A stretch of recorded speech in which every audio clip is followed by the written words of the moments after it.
This is a special episode of Openwork, a look inside the watch industry, a podcast from Collective Horology. I'm Asher Rapkin, co-founder of Collective. And I'm Gabe Reilly, co-founder of Collective. Collective Horology is an independent watch retailer based in Southern California. We carry a wide range of independent brands, including Speak Marine, Arcanaut, Zeitwinkel, and more. To learn more about us and check out our available inventory, visit us at collectivehorology.com. Today we're discussing Hodinkee's recent announcement that they're shutting down their retail business, with the exception of limited editions, to focus on editorial. This is big news that touched off an immediate and widespread response within the watch community.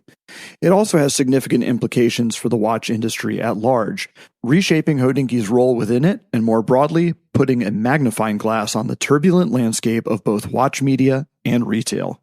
Now, this is a special episode of the podcast. We had been planning on doing another episode at our regularly scheduled time, so that would have been Monday, July 29th. But this special episode will take its place. Since we're talking about some late-breaking news here, we wanted to make sure to get this out as quickly as possible.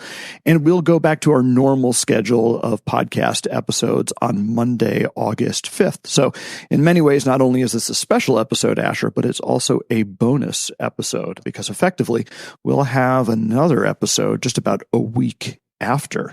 Now, I think we should probably disclose before we get into things here that, look, we are fans of Hodinkee, and in many ways we are indebted to Hodinkee. We have a lot of friends who have worked at Hodinkee, both in the past and in the present.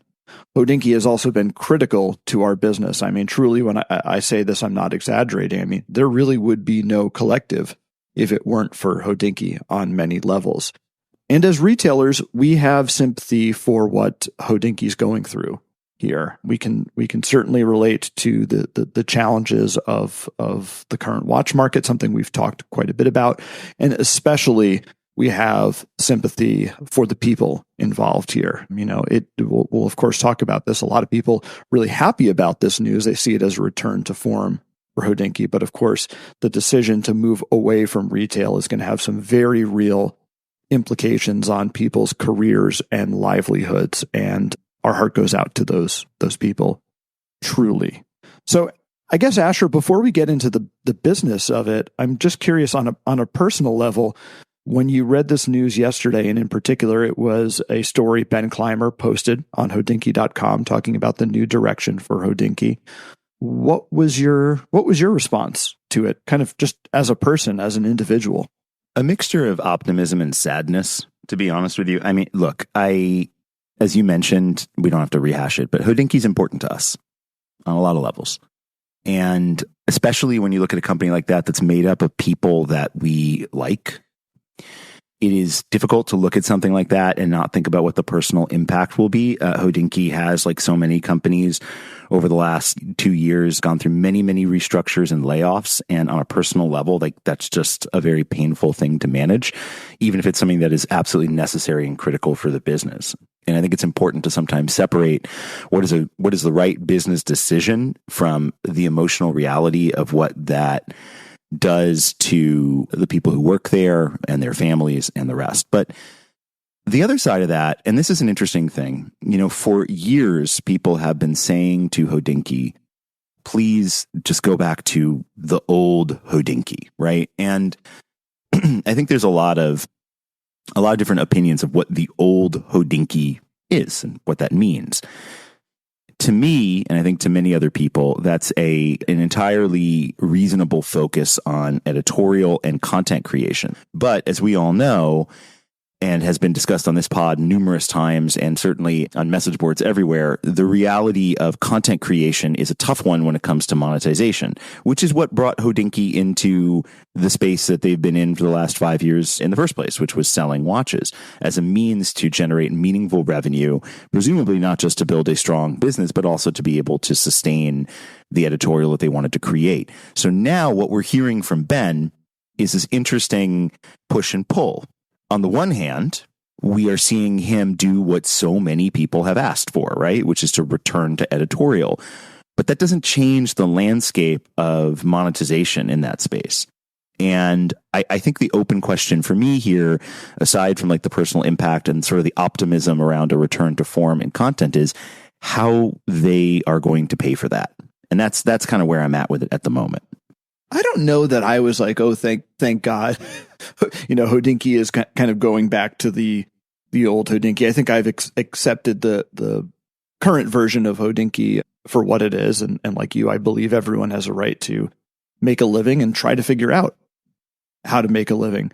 I, of course, have a lot of nostalgia for the old Hodinkee, whatever that means. But yeah, my second order thought, and this came pretty quickly, is like, this sounds great, but how on earth are they going to pay for it? We know that, I mean, look, Hodinkee probably moved. I don't know what their motives are. You and I are not on the team. We're not in the boardroom or anything like that. But I would suspect, knowing what I know about the watch industry, I would suspect part of the reason they moved into retail in the first place is because advertising revenue alone probably wasn't going to grow or even sustain their business and their editorial product in particular. And retail seemed like a path to monetize the business and allow them to deliver editorial at the same high level while also having a profitable business, or at least having a means to pay for it. So I think for me, the big open question is,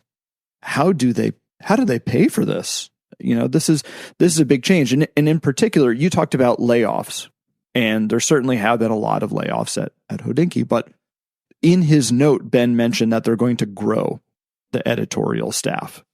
So on the one hand, they're going to shrink. Yeah, they're going to shrink the commercial staff. And look, we don't know what exactly happens to Crown and Caliber. We don't know exactly what happens to the core of Hodinkee's retail operation. We can talk about that later. But presumably, they're going to shrink their commercial team, and they're going to increase their editorial team. I wonder how that's sustainable, and perhaps they have a different model for monetization in mind. Why don't we take a slight detour here and just explain how media companies generally make money through advertising? We can spend just a minute on this, but I think it's important because when we talk about this, there are often, I think, some misconceptions on both sides about how advertising and how sponsorships and how marketing work. So without getting too deep into the primer of this, essentially, generally speaking, the way advertising is sold online today is based on impressions and click-throughs. So in other words, how many people see an ad and then how many people click on that ad, which means that in order to have a budget, if you say, I'm going to spend X number of dollars with you, Hodinkee or whatever, in order for that money to be realized, a certain amount of traffic needs to come through that site. And depending on how the deal is structured, a certain amount of clicks need to go through that site as well in order for that money to be realized and earned by the media outlet. And if you guys are interested in this, you can do some research on this. You can look at what are called CPMs, which is cost per thousand, essentially impressions, et cetera. And then you can get an idea of what average CPMs look like. And then you can do the math on your own. And if you do that, I think you'll determine that in order to make millions upon millions of dollars of net revenue, not gross revenue, net revenue, you need to have a unbelievably huge amount of traffic. So one of the things that Hodinkee is probably going to need to focus on right now, and by the way, I'm grossly oversimplifying this. There are lots of ways to make money beyond that. There are sponsorships that are tied to, non-attributable clicks, et cetera. There are ways to make money from third-party platforms like YouTube, but none of those are like gigantic fire hoses of cash. So you have to, no matter what you're doing, have a significant audience that is sustainable and consistent and constantly growing in order to make money exclusively from that model. Did I get that right, Gabe? Yeah, absolutely. Of course, you have to have the audience, you have to have the eyeballs, you have to have the traffic to be able to sell. That's, of course, the first order of operations, but it's really not that simple, because selling advertising is, of course, its own business that has its own costs and its own infrastructure that's required. Now, if you're a company the scale of Meta or Google or TikTok, you essentially can turn on a spigot, right? Your advertising tools are self-service. Advertisers go to you, they use your tools and your interface, and they pour money into the machine. That's not going to work for Hodinkee. And by the way, that's not to trivialize that stuff. But Hodinkee has to have a very different path or way of getting advertisers to spend money with them. They probably need to have an advertising sales force. They don't have the scale of those larger self-service platforms. So they presumably hire a sales force who goes out and meets with watch brands. And keep in mind, the pool of advertisers, the total universe of advertisers for a site like Hodinkee is going to be quite small because the watch industry is small. And within the watch industry, there are brands that are willing to spend on advertising and can afford to spend on advertising. And that's quite small. So you need to have a sales force to sell into a small group of advertisers, and you need to pay those people a salary. So already you have a reduced margin. You also mentioned some other stuff, which was sponsored content. And I don't think that's trivial because that is another way that Hodinkee has monetized in the past. And by the way, other watch sites who rely on advertising have generated revenue in the past. And the margins there are even smaller because, of course, you need a sales force to sell that kind of program into the advertiser, and you need people who are actually going to go out and make that content, whether it's a story or a video, or a photo essay or a video or whatever it is. And by the way, this is stuff that people don't seem to like or want Hodinkee to do. So the advertising business itself, I think, is one that is particularly challenging for Hodinkee and in a very niche industry like watches. And to your point, all those challenges I just outlined, all those costs I just outlined are probably some of the reason Hodinkee went into retail in the first place. Yeah. And I think, I don't want to dwell on this too much, but I think it's also important to consider that there are operating costs associated with that too, right? So when you don't just have a salesperson, that salesperson needs equipment, that salesperson needs a budget, they need to entertain clients, they need to travel. And that all adds up to payroll and operating expenses. So when you really zoom out here and you look at all of the editors who also have to travel, who also need expenses, who also need health insurance and all of the things that go with being a fully functioning large company, a relatively large company, you're looking at millions of dollars of burn annually. So where we're at here is a business that needs millions of dollars to just tread water, let alone become profitable again. I don't know about again, but I don't know what their profitability is. So let's just say in order to remain profitable. Well, so one source on this, which I think is interesting, and again, this hasn't been confirmed by Hodinkee, is the Wall Street Journal. They did a pretty interesting expose. I think it was back in May on Hodinkee, and they interviewed a number of former Hodinkee employees. And again, take it with a grain of salt, but they did interview a number of Hodinkee employees who independently volunteered that the company has not been profitable for the last 3 years. Now, a lot of growing companies aren't profitable, and certainly it's understandable with the current state of the watch market that Hodinkee may not have been profitable. But if they weren't profitable doing retail and advertising, it's hard for me to see how they back away from retail, focus on advertising, and expand their editorial product, and do that in a way that's profitable. Yeah, 100%. So I think that leads us to the next component here, which is a discussion of why the retail component didn't work. And I think that's, look, this is a sensitive topic on a number of levels. And I mean, we're also a retailer. But I do think there are a couple of things that happened, some of them within the control of Hodinkee, some of them potentially without, that have caused what we saw. And the first is an uber observation that I just want to make about editorial and retail coexisting, because there are a lot of examples of editorial and retail coexisting in a relatively successful way. Teddy Baldessar has done this. I think the best example in my mind, we certainly see this with A Collected Man. We see this with the 1916 company / Watchbox / Goffberg, like whatever you want to call it, like that entity. But I think what differentiates this podcast is an example of it. Exactly. Yeah. Good point. Sure. But I think the, if you look at whether it's us or you look at Teddy or you look at 1916 company, the thing that is consistent there is that these companies have picked a lane. And this is, I'm borrowing a phrase from you, Gabe, but like these folks, like we've all made a decision that like we are here to sell you watches. That I think anyone listening to this podcast should know that, right? Like that is what we do. It's how we make a living. We love watches. We talk about watches. These things are important to us. But ultimately, that's how we make our money. And that's the same thing for the 1916 company, for Teddy, et cetera. I think part of the challenge that Hodinkee ran into was they obviously were leaning on retail in order to drive revenue. But they never really made that clear decision to say, we are a watch store who believes in high quality content. In fairness to Ben Clymer, I believe in that Wall Street Journal article, he essentially finally says that, but that's many, many, many years down the road. And he did this also, I believe, on a Bloomberg podcast a couple of months ago. Yeah, it was about a year ago or so. He did a great interview with Barry Ritholtz on a Bloomberg podcast, Masters in Business. I recommend listening to that. That was the first time publicly I've heard Ben speak very clearly about Hodinkee's focus being retail. Yeah. So he picked that lane, but it was many years after the transition in the business. And I think that was one major challenge, when people would say like, well, do you buy a watch from Hodinkee? Does anyone buy a watch from Hodinkee? The truth is, yeah, I think a lot of people did. But for a lot of the core audience, there was still this question of like, well, wait a minute, like I see a review of a watch that you sell. Are you editorial or not? And the thing is, if they were very clear from the get-go that like, look, we are here to sell watches now, then the review can be the review, but everybody knows it in the context in which it was intended. So that's one thing that I think caused some confusion and some challenges on the retail side. The other one is outside of their control. I mean, look, clearly they had plans to build an incredible retail store. I remember being in the Hodinkee offices in 2019 and them explaining to me the concept of that store, which in transparency was awesome and just like a really amazing idea. We went to that store.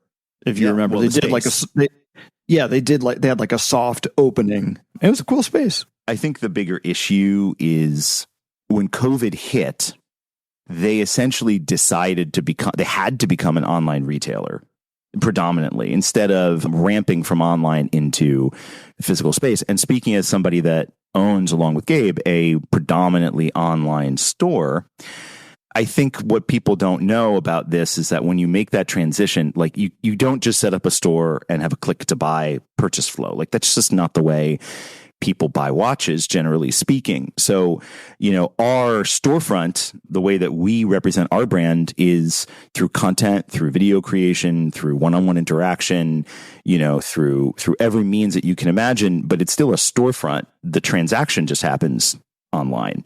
And if the expectation is that people browse and purchase without interacting with you, this is a thing. And one of the things that I think kind of made me scratch my head early on was the fact that Hodinkee never had a phone number, which I found so fascinating because I'd say, 80 to 90% of the sales that we make as a company, we interact with that client in one way or another directly before they make that purchase, even if they make that purchase through the website. So that to me indicated that they had a vision for in-person retail and that the online thing was temporary. But then, as the online store became essentially the store, I think that's where there was also probably some challenge. The other thing is, if we're being super real and you take a look at the amount of brands that they had in the store, and then you imagine just the sheer volume of wholesale cost of carrying that inventory, the team required to support it, the insurance, all of that. Like it is a monumental amount of money. And that is before we even get to Crown and Caliber. So you can see very quickly that while there was a significant opportunity to make millions, it cost them, or would have just had to cost them many tens of millions, if not more, to just stand up, and carry that inventory. And all the while, you have a payroll, which includes not only the folks who are selling those watches, but also your editorial team and all that other stuff. Just one point of clarification. I don't know that we know that their plan was for the in-person boutique to be the primary sales channel or not. Fair enough.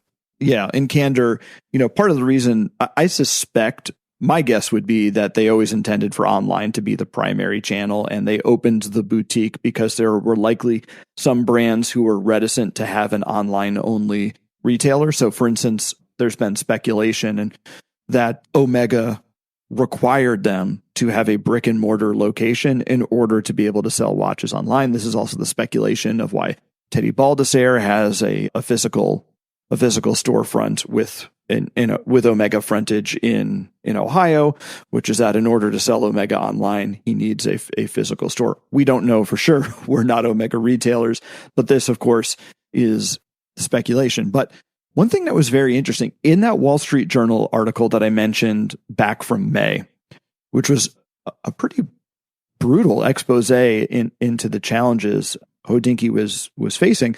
They did interview not just former Hodinkee employees, but they did interview both Ben Clymer and Jeffrey Fowler, who's the current CEO of Hodinkee. And there's a really interesting quote from Ben, which gets to what you were just saying, Asher. And here's what Ben said. Hodinkee had an incredibly strong brand. We still do. But what we weren't great at was fulfillment and returns and things like that actually really drive a business. And I think what he's referring to there is being a retailer, whether you're selling through a store, a brick and mortar storefront, or online, or some combination thereof, is really, really, really difficult. There was also a really great article, I think it was about a month ago, from Ariel Adams, who wrote, and this will be actually the subject of our next podcast episode, who wrote an interesting article about the tension between watch brand selling direct and working with third-party retailers. And one of the things that Ariel wrote was this notion that just as much as being a watchmaker and a watchmaking company is a very serious enterprise that requires expertise and is not to be taken lightly, we all know that, so is watch retail. Watch retail isn't easy. And a lot of brands that have moved into retailing their own watches have realized this, have maybe even found out the hard way, that watch customers are fickle. That's exactly the word that Ariel uses, and that there are all sorts of challenges, many of which you just explained, with retailing watches. And I think what this experiment and Hodinkee moving into retail, I think, has shown us is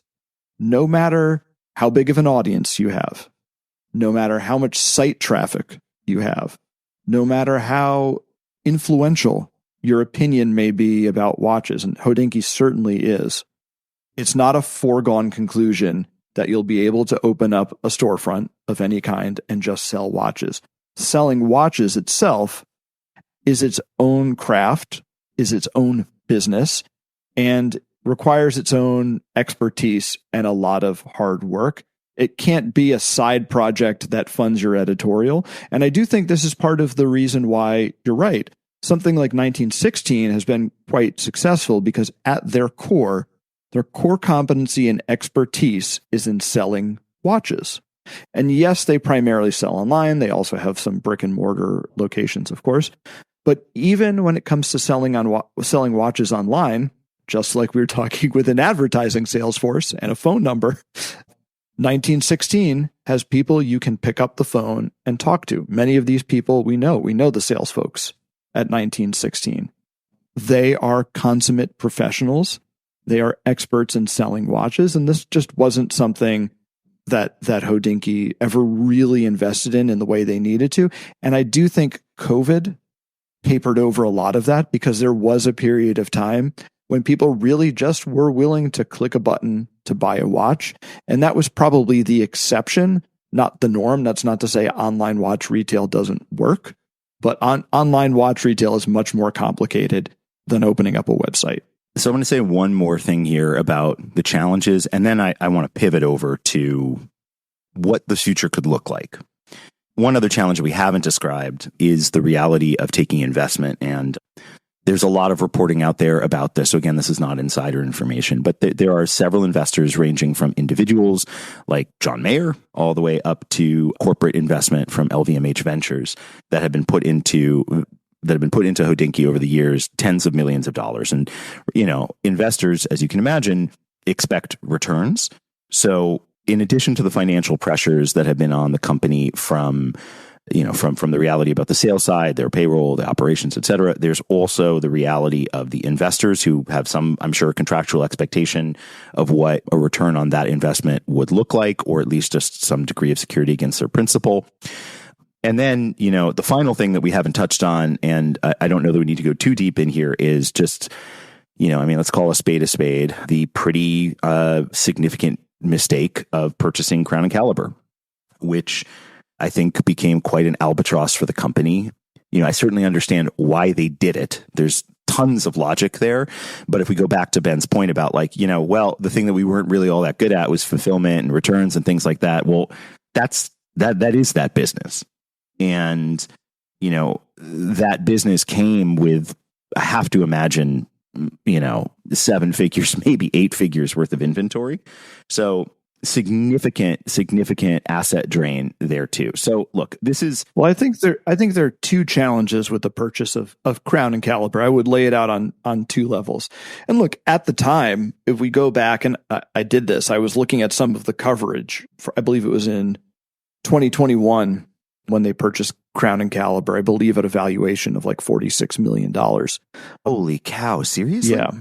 Yeah. And I'll talk about that in a second. That's so weird, because in my own mind, like, that seems low from a valuation standpoint, just from a pure hard asset standpoint. Well, yeah. Let's chat about that. But sure. But at the time, it seemed to make sense. And look, I was a huge Crown and Caliber fan. I bought a number of watches from them, both before Hodinkee owned them and during the time Hodinkee has owned them. But yeah, that was a business that certainly understood online watch retail in a way I can tell you Hodinkee itself fundamentally did not. But I think the challenge with purchasing Crown and Caliber is on two levels. One is the purchase of the business of Crown and Caliber. Now, in hindsight, doesn't make sense from the standpoint that when Hodinkee did it, money was cheapest. It was easiest to buy businesses then. It was easiest for Hodinkee to get funding then. The watch industry was booming. And just from a business cycle standpoint, it made sense then in a way that it doesn't now, when the watch industry is not booming, when money is not cheap anymore and people aren't lining up to finance and fund businesses like Hodinkee or mergers and acquisitions like this. So from a business standpoint, it was bad timing. Then there is the inventory within Crown and Caliber that's problematic. So Crown and Caliber, Asher, you're right. To your point, it's not just a business that you're going out and buying. There are assets that were held within that business, in particular watches. I would have to imagine a very significant part of that $46 million was just valuation of the assets, the watches that Crown and Caliber was sitting on. And I believe, having looked again at that Wall Street Journal article, at one point, Crown and Caliber had quite literally had thousands of watches in inventory. And again, I'm not sure of the timing there, if that was before Hodinkee bought them or not. And at this point, according to the Wall Street Journal, who I guess counted the number of in-stock watches at Crown and Caliber, they had a number in the hundreds. I think it's gone as low as 200 or 300. So that's a huge change. So needless to say, there are watches sitting inside of Crown and Caliber, A, and B, Hodinkee and Crown and Caliber continued to buy watches from people to resell them, pre-owned watches, at the height of the market. And if you think the new watch business and industry is a tough one, the pre-owned one is also extremely tough. The prices are much, much, much more volatile. So think about what was probably the bread and butter for Hodinkee and Crown and Caliber at the height of this market. It was probably Rolex. I don't know that they were selling a ton of Patek or AP, but maybe some, but a lot of Rolex and, of course, other brands, Omega and other brands. And all you have to do is look at a chart on watch charts going back 3 years to see just how much secondary values have plummeted. And therefore, they were buying watches at the top of the market and just watched the whole thing down and very quickly went underwater on their inventory. And we've talked about the challenges of selling new watches and margins. The margins on pre-owned watches, and there are reasons for this and there are benefits to buying and selling pre-owned watches, but the margins on pre-owned watches are even thinner. So there's less room for error. The margins are thinner, meaning you make less money off of each watch you sell if everything goes well. And then finally, you can end up underwater. And so I think on two levels, it was a disaster. It's even a huge issue when you think about it. Like put yourself in the shoes of a retailer. If you sell a watch and that watch is out of warranty and fails, even if that's a final sale, the expectation of the consumer is that you'll repair it. And if we're talking about something like a Longa, that could obliterate your margin or more.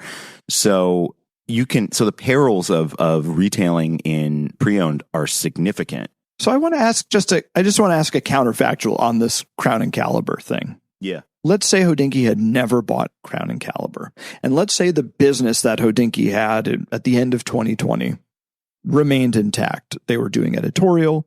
They were selling new watches and accessories and limited editions.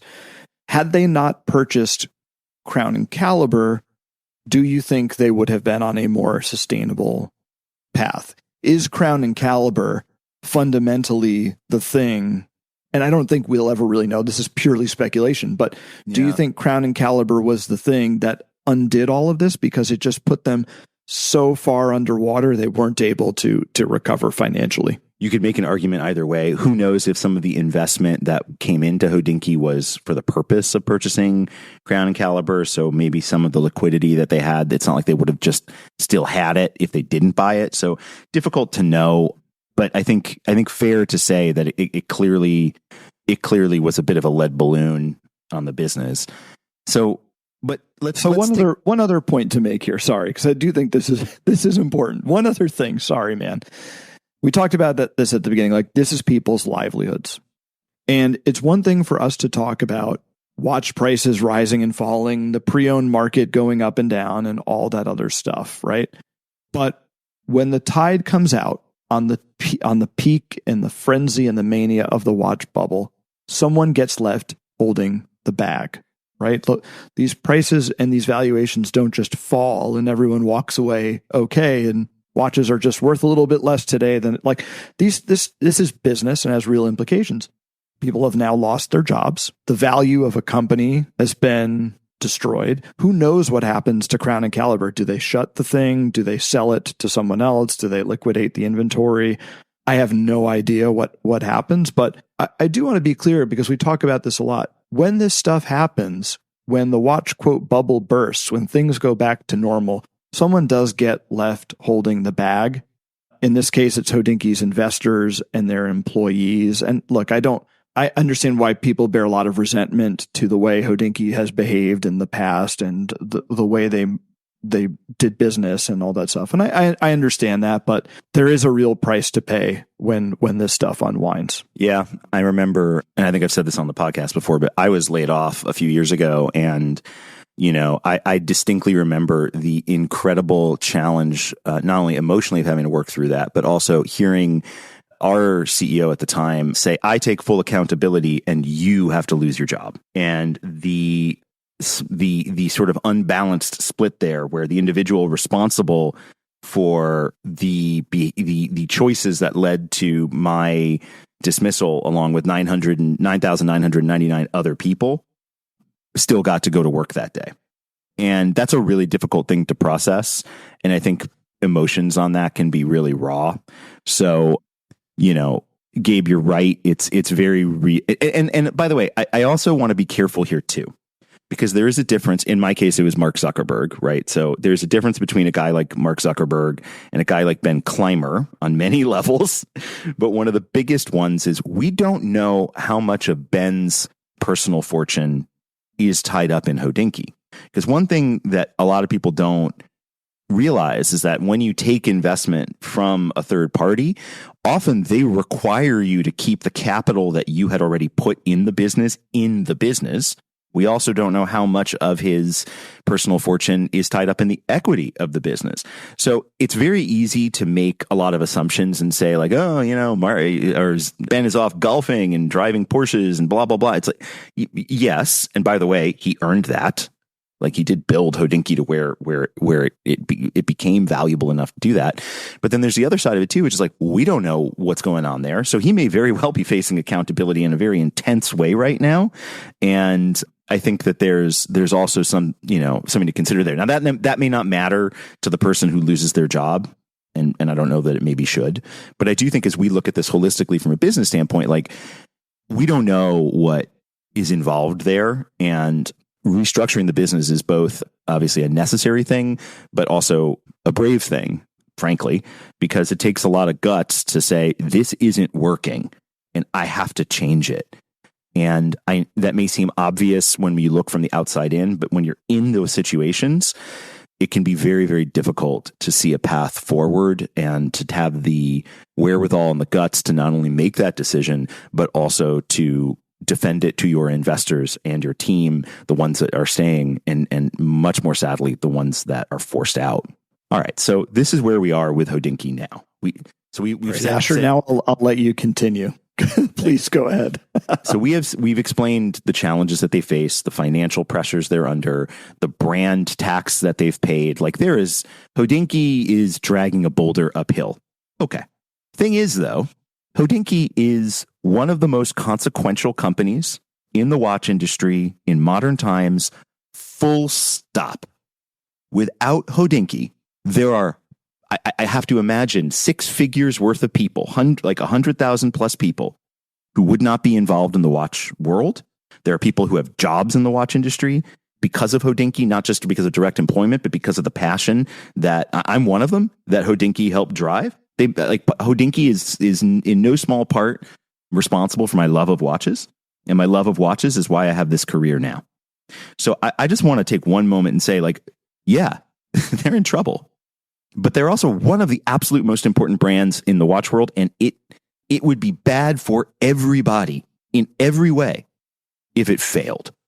So let's talk for a few minutes here about what they can do now to succeed. And I want to look at one thing that Ben said, and then I want to go back to what Tony said on our pod. Tony Trena said on our pod on the last episode. So Ben says he wants to grow the editorial team. He wants to get back to, essentially, I'm paraphrasing, he wants to get back to, the basics of Hodinkee, if you will. But we also asked Tony on our last pod, what would you tell or what would you suggest to somebody getting into watch media today? And what I'm really curious, and what he answered, if you haven't, you should listen to the episode if you haven't, but what he essentially said was the basics, like the bread and butter of like introducing, a watch or something like that. Like a lot of that can be done and written now by ChatGPT largely. And that bread and butter, like content, is for the machines to a certain degree. The opportunity for high quality reporting is now bigger, but the decentralized nature of consumption of content, not just in hobbyist content like the watch world, but just in general with news, is a meaningful change since Hodinkee's ascent a decade ago. So when we think about it, we find consumers on TikTok, on Instagram, consuming content everywhere you can imagine, and it's highly decentralized. So my first thought about Hodinkee is, if Hodinkee just keeps, making video content on their website and YouTube and writes articles, like, to me, that's actually, that makes me quite nervous, because it feels like they're kind of on a march towards, a reality that we have defined all of the challenges of in the last 40 minutes. But if they really do rapidly adapt to the environment that we're in right now, are creating content in all formats for all media outlets across the board, and it's a decentralized approach to what the brand means, there's a monetization challenge there. I get that, but there's also a relevancy opportunity there to reinvigorate the brand perception and raise their brand value amongst enthusiasts, to be sure, but also perhaps get to what they kind of tried to do and it never really worked under Nick Marino, which was to be more of a broad fashion and style outlet.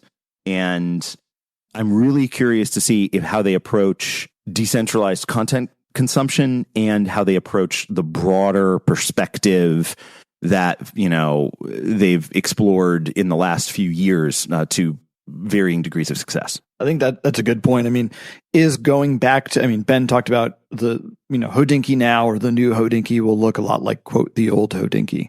Yeah, exactly. That was, to me, I was like, ugh. Yeah. Well, spiritually, I think is what he meant. Like, but we don't know what he meant. We don't know. I would hope spiritually, but I think you're right. Look, the watch media landscape looks nothing like it did in 2019, or it certainly has changed a lot, in people's consumption habits have changed a lot. There was no Mike Nouveau in 2019. And Mike Nouveau is a perfect example of what we're talking about here. Here is a guy who has basically, quote unquote, out of nowhere become a massive content creator in the space using, a cell phone and a $100 microphone. Well, and even former and current Hodinkee employees are emblematic of this change. Jack Forster joining the 1916 company which again has a different approach to commerce and or to Justin editorial. Hast. Justin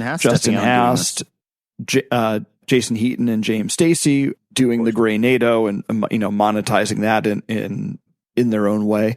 So it's a very different landscape, and how content is monetized is very different now.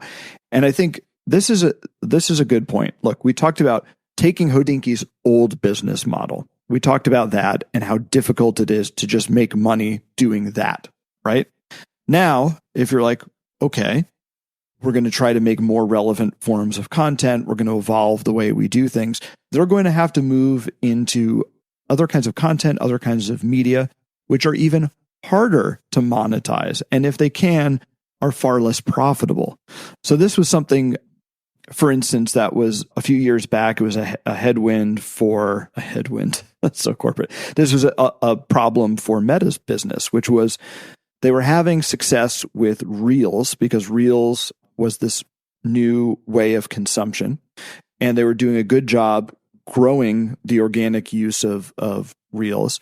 But the problem was, and the investor skepticism around it, was that Reels were much harder for them to monetize than feed and stories. Like the advertising format just hadn't really been figured out. So although it was growing, their business actually wasn't growing with it. And when you think about the investments that Meta had to make, say, for instance, in AI, in order to develop the recommendation engine for Reels, it was also costing them more to run Reels than it was costing them to run feed or stories. And this is probably a challenge that Hodinkee is going to face. If they're going to evolve with the media landscape and they're going to move into new kinds of content and formats, those new kinds of content and formats are just much, much, much harder to monetize. And if they can be monetized at all, say like a reel on Instagram or a short on YouTube or whatever it might be, they're really not the ones benefiting from the monetization of that. So it's a serious challenge. And this was, again, on some level, spiritually, you're like, oh, Hodinkee's getting back to its own self. That's wonderful. But then again, I have to scratch my head and wonder, how do they make this a sustaining endeavor? So I think there are a few thoughts of what, so I'll make a couple of wild predictions of what I hope Hodinkee will do. So one, let's not reject the fact that their limited editions are made in quantity, do sell probably at full retail margin, and could very well supplement the revenue of the company by several $1 million a year. Okay, that's not nothing. That's something. That's number one. Now, obviously, you have to sell all of those because they can become an albatross as much as they can become, something to lift you up. But that is one component. Two, I hope to see decentralized content on multiple different platforms with very thoughtful casting of and hiring of editorial voices that are relevant for and appropriate for those various different platforms. This is something that we see, some people being really good at, some people being really bad at. Like you can't, you definitely, if you do it the wrong way, it can be that Steve Buscemi, meme of like, hello, fellow young people. And it can come across really terrible if you have the wrong personalities in the wrong places. So when they say grow the editorial team, in my mind, that means grow it through 1099s, not full-time staff, so that you can have an arsenal of really wonderful content creators that build under the Hodinkee name on multiple locations. And then there are other revenue streams that I think if they haven't investigated, they probably should. I'll give you an example. There is a community that I am a part of that I pay for a podcasting company that I really like the content from. And they have a Discord server, which is a benefit for... This is the Gray NATO business model as well. Well, yes, but I'm going to be really specific with some numbers. Because go on. So the podcast network that I am talking about has, you can see on the Discord server how many people are there. And not everybody who subscribes to this higher tier is on the Discord server. So I'm just going to run on that number. It's $9.99 a month, and there's 11,000 people. So if you do that math, right? So 11,000 times $9.99, you're looking at $110,000 a month. So over $1 million a year, $1 million. So there are a lot of ways, and that, by the way, is probably very, very, very high margin because you need a community manager to run it. So let's call that a $75,000 a year job. And then, that person runs that. And then maybe you probably even have volunteer moderators. So, but it's paying for every other aspect of that business, which I'm sure they're giving away for free. But that's what I'm saying, which is like, that is a supplemental high margin revenue stream that works. Because one thing that we talk about ad nauseum on this podcast is the fact that people don't like to pay for content. They love to see independent stuff. That's where I was going with this. Yeah, do you think people are willing to pay Hodinkee for content, particularly after the direction Hodinkee has taken over the last few years? No. I think they kind of have to be, but do you think they're willing to? Absolutely not. I think people are absolutely unwilling to do that. And there are countless examples of that. And this is part of the reason why, and this, by the way, just to be fair, like, this isn't just a watch community thing. This is just human beings. This is part of the reason why when you go to the dentist, there's a copy of People magazine there. He doesn't pay for that, or she doesn't pay for that. That is just there to increase the circulation number, which is the number by which the People magazine uses to go to advertisers and say, we have X number of subscribers and X number of eyeballs. Back in the day, there even used to be this thing called pass along, which was like how many people had that copy of People magazine passed along for additional impressions. The advertising industry's capacity what a ridiculous metric. The advertising industry's capacity for bullshit is unmatched. But creative bullshit, it can help sustain a business. So my point is, Hodinkee can be creative if they are decentralized, if they monetize components of the business that people are willing to pay for. People are willing to pay for community. I do think so. If that community is additive and valuable. I think Hodinkee is going to have to, earn back some credibility and the right to ask people to pay for content, just to be honest, because they've obviously squandered some goodwill. Again, right or wrong, I'm not placing a judgment on this. I'm not saying I agree with it, but when you read the tenor and the tone of the response to their evolving business model and now the way people feel about this, they've squandered some goodwill. The other challenge is they may need to give it some time. Oh, they have to. And I mean, that's the other thing too. Like, growing a business takes time. Rebuilding a business takes a really long time. And you can look at that at other companies that have struggled with it. I mean, obviously this is not a parallel, but like Wells Fargo is a great example. Volkswagen, these are examples where consumers felt like they, in the case of like Volkswagen, like they literally were swindled. In other cases, it's a matter of perception. So, there's a lot to be done, but I want to be really, really clear too, that like, we haven't seen the end of Hodinkee, and the opportunity for them to figure something new out is massive. It is possible. And I, for one, want it to happen for so many reasons. But we also need to be realistic and look at this. And my big question, the thing that I'm going to be looking for as a consumer of Hodinkee content and as an industry peer is, are they just going to pretend that it's 2018 and treat everything in that way? Or are they going to take a long, hard look at what the modern media landscape looks like and figure out where they fit into that and then rebuild their business's expectations around it?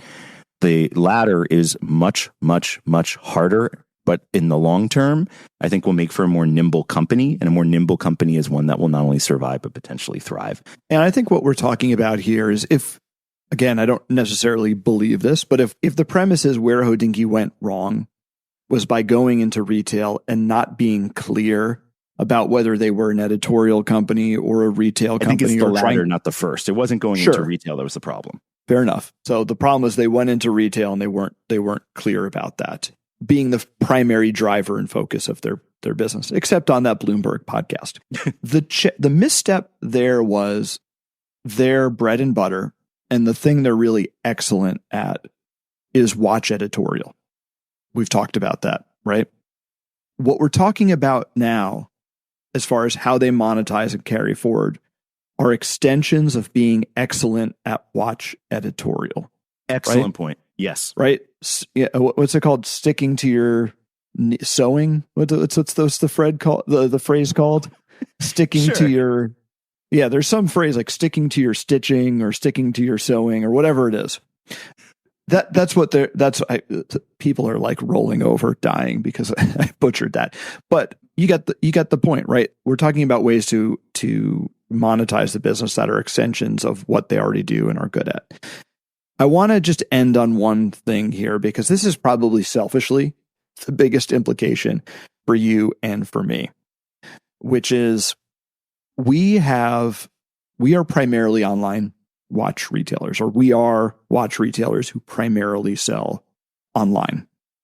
And when we first went around pitching brands to join our shop, one of the examples we would give as far as why a watch brand, a Swiss watch brand who's maybe reluctant to get with the times or try new things, should have confidence in online retail and online retailers, was Hodinkee.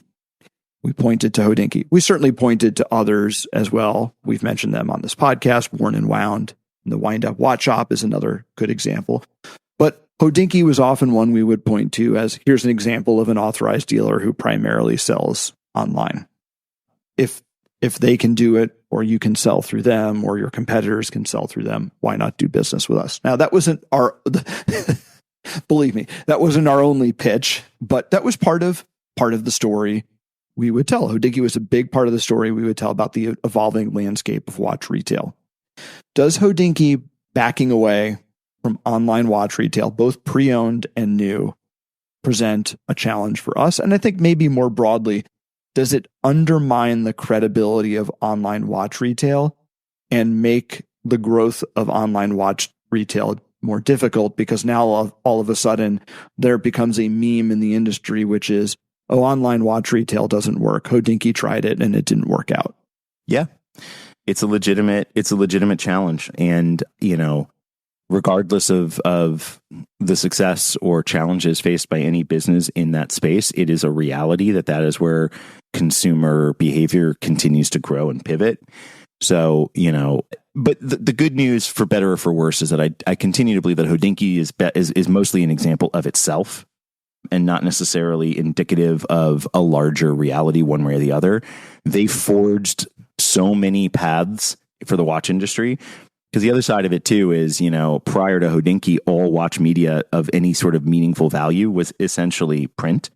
They completely revolutionized that. And now the vast majority of relevant watch content available is available online, not in print. So no matter what you have to say about, or what your philosophy is on them, or what your hopes are for them one way or the other, it is undeniable that they utterly changed an entire multi-billion-dollar industry. And I believe that they can do it again if they are open to a very different world than when they started. Yeah.